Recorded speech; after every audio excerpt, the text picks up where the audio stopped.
guys, we're back out here. I gotta clean up all this gaskety stuff from the previous owner.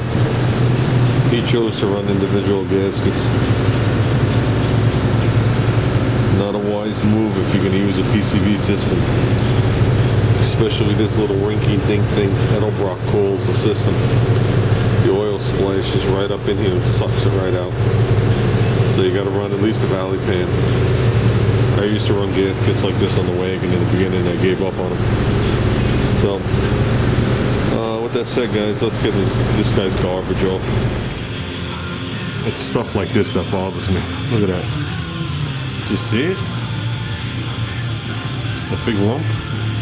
It's because somebody went into the front with a screwdriver and just started beating the living shit out of this intake. Me? I don't care what the rest of your car looks like. That just proves to me you're a hack. Unbelievable. I see it here. It was mild here.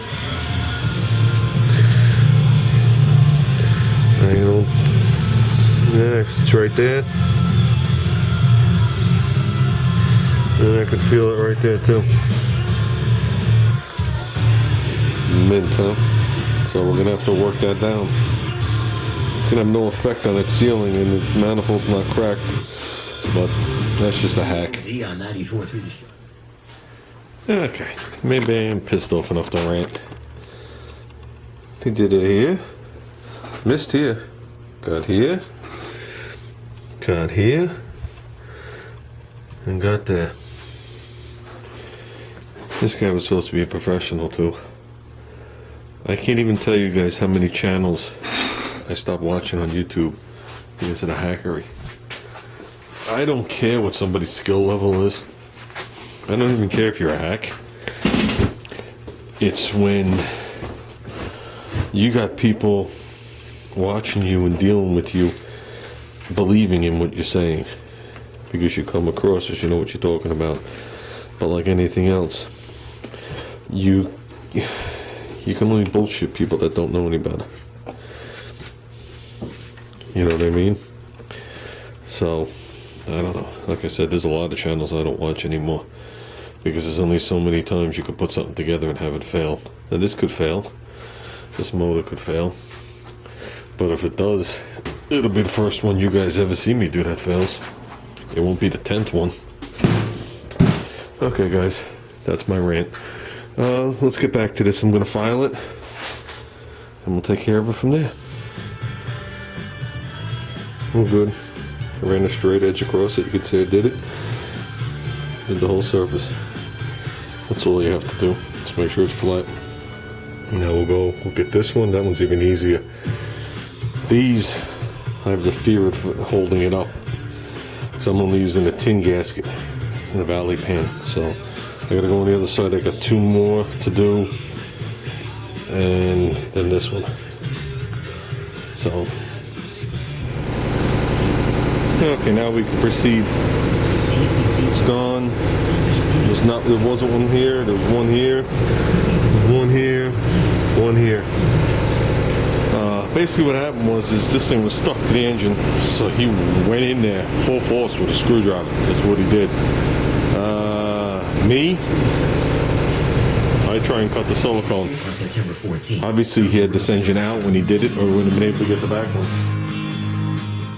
So with that, you can go in there, you start with a razor, like a regular utility knife, and then you can go in there with a putty knife.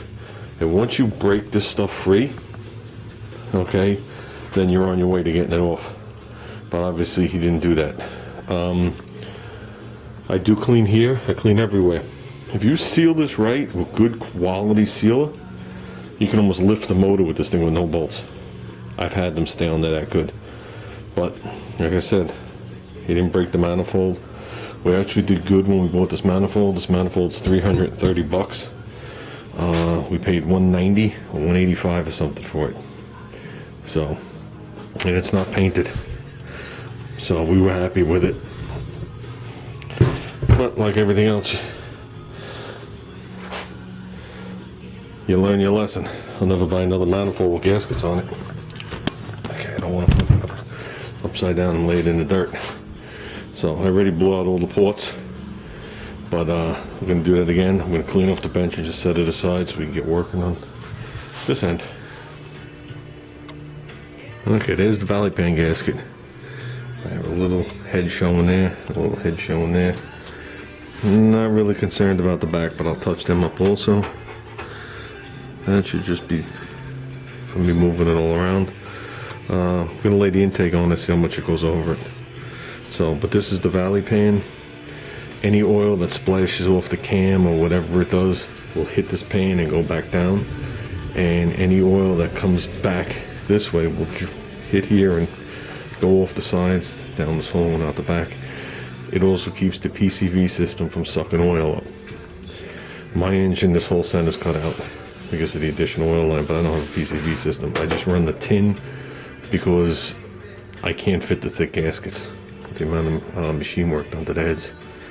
So, and I also have to open all these up.